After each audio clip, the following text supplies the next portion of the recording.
Hello and welcome to Cover 3 presented by Papa John's. I'm Manny Robinson with Scott Kiefer, Marcel Louis-Jacques, and we're serving up 3 slices of Clemson football, so let's get right into it. Clemson stumbled early but found its stride in the fourth to run away from Boston College. Now the Tigers must sleep with one eye open as they prepare for Virginia Tech.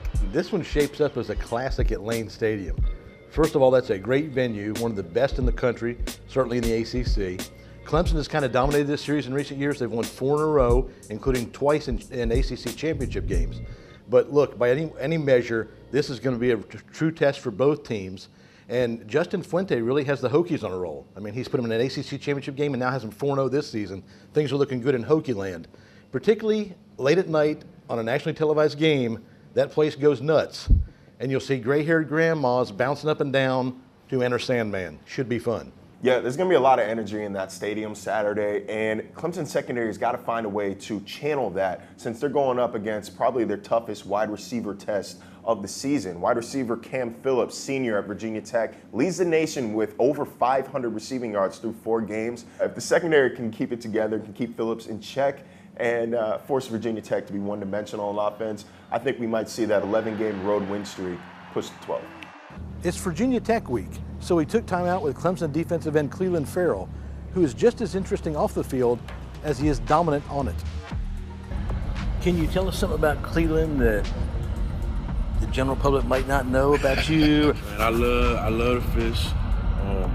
I'm a big movie guy, for real. Like, I love movies. People don't know this, but like, I mean, Tom Hanks, Leonardo DiCaprio, Denzel Washington. Not even just movies. Like, I love the whole just think of theaters. You know, I love going to plays and stuff like that. That whole thing is just snippets and just skits. I love all that. And Mike Epps is my favorite comedian, so I love All About the Benjamins. That's him, an Ice Cube movie. I love Castaway with Tom Hanks. Come on now. And then I like the Saab ones, man. I like Titanic. I ain't gonna lie, with Leonardo DiCaprio. I love that movie. Other thing, I love old school hip hop music. So Master P, that's where I got that saying that I put on my sleeve, Dreaming Baby, because his thing was No Limit Soldier. So I just had that thought process of, you know, with God, I can do anything. Clemson certainly has been money as of late, but that is not their only tradition when they go away from Death Valley. They flood those local markets with the $2 bill. I drink to every fellow who comes from far and near. I'm a rambling wreck from Georgia Tech and a heck of an engineer. Well, we used to play Georgia Tech every year from time one, as long as I can remember when I was in school. We weren't going to any bowl games at that time. So this was our big game of the year. We'd go into Atlanta and have a good time there. And we were taking 15 to 17,000 people down there for that weekend.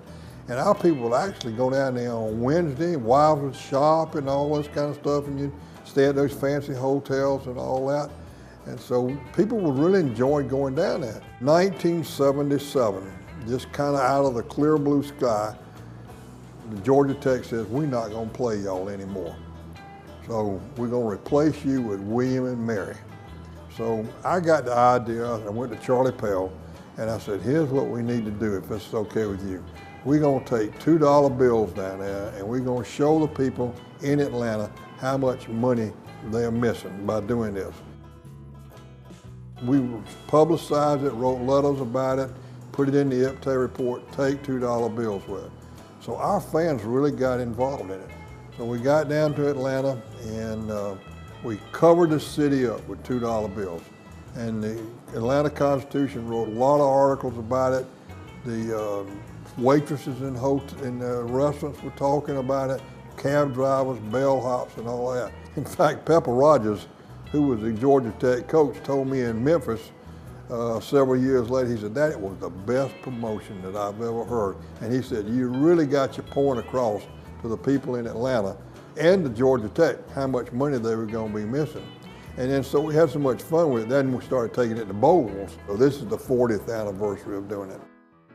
You can buy a Paul print down at any one of those shops downtown, and so a lot of people have bought their prints, their stamps, but you can go to any bank and they can't stamp it. It's illegal for them to stamp it, but most of them have got a stamp on the counter there for you. My usual procedure is that I probably get $200 or $300 worth of, and take them with me. We went down to Miami a couple of years ago, And we're checking in the Fontainebleau Hotel down there. I'm passing out $2 bills to everybody behind this counter there, checking us in. Well, all of a sudden, this little guy comes up, man. He starts jabbering something. I didn't know what the heck he was talking about. And the girls behind the counter says, he wants one of your $2 bills. So I just whip him out. I didn't know who he was. Turns out he was Italian. So I gave him a $2 bill. He gave me a €100 bill. My wife cashed that thing in the next day for $129. I started telling that story around the lobby of the hotel. People said, where's that guy? Where is he? Where is he? Where is he? So we've had a lot of fun with it, and it's just been an exciting thing. And it's kind of identified Clemson people now, and they get excited about doing it. 1, 2, 3, 4. Now we kick it to the floor. It's a Tiger unifier. 1, 2, 3, 4. 1, 2, 3, 4. C-L-E-M-S-O-N. Something fans know by heart. G-E-R-S. I'm talking, of course, about the cadence count. Cadence count. 1, 2, 3, 4. 1, 2, 3, 4. C-L-E-M-S-O-N. T-I-G-E-R-S. Fight, Tigers, fight, Tigers, fight, fight, fight. It means it's time for some football in the Valley, and it's time to pull for some Tigers. It's a tradition that's gone back since we were here 35 years ago. To me, the cadence count means game day. It means everything to me. I'm a Homer Jordan fan, I'm a Deshaun Watson fan, I'm a Dabo Swinney fan. Go Tigers. The cadence count means that we get ready to whip some tail, baby! And though there is some argument about how many fights are in the cadence count, 3. 5. In my cadence count, there are 2. one thing is for sure, Tiger fans will do it anywhere and anytime they feel the spirit. We're riding down the interstate, going to a away game. We've done it at Christmas dinner. Done it at Thanksgiving dinner, probably. Noah came up during our wedding reception. Yep, definitely came up during our wedding reception. In one of them little bathroom stalls right there. In the bathroom. In the bathroom by myself. For Cover 3, I'm Elizabeth LaFleur. Well, that does it for us this week on Cover 3, presented by Papa John's. For Scott, Marcel, Elizabeth, and Bart Boatwright on the ones and twos, I'm Manny Robinson. Thanks for joining us. Catch us next week.